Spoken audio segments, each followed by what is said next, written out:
Hey guys, welcome back to Tips for Everyday Living. Today, we're not necessarily going to do a how-to change your oil because it might vary slightly car to car. But what I want to talk with you about are the steps on how to change your oil, because the steps for every car is about the same. So even though this isn't a how-to, hopefully it still gives you the confidence to be able to change your own oil. The reason I think it's important to change your own oil is you know what oil is going into the car, you know how much is going into the car, but it also saves you money at the end of the day. When we go to a oil change place like Jiffy Lube or something like that, it usually costs around $80 to $85 to get the oil change in our Chevy. To do it ourselves, it only costs about $30 to $35. So we are able to save $50 just doing it ourselves. So hopefully, you knowing the steps, it gives you confidence in knowing that you may be able to do it with just some simple tools and just a little bit of time.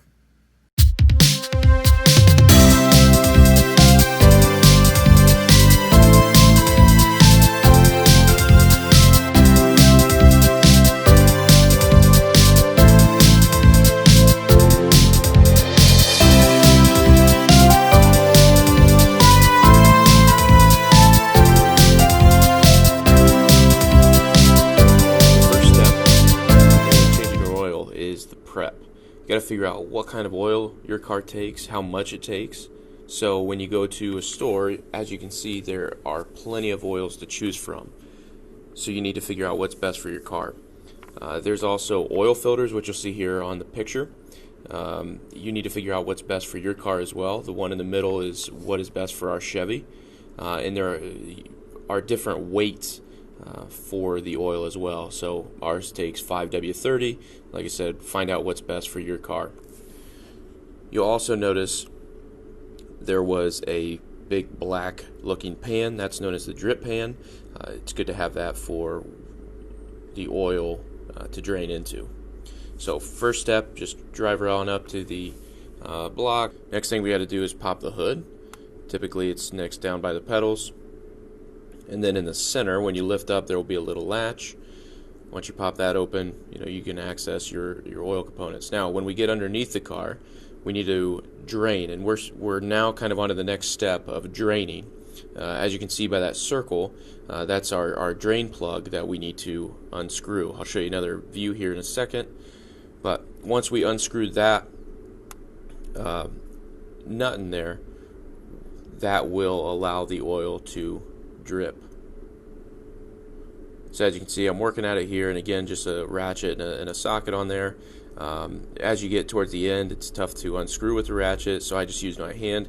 You want to use caution because sometimes the oil can be hot, and I just let the drain plug drop into the drip pan. So as you can see, that's the oil coming out.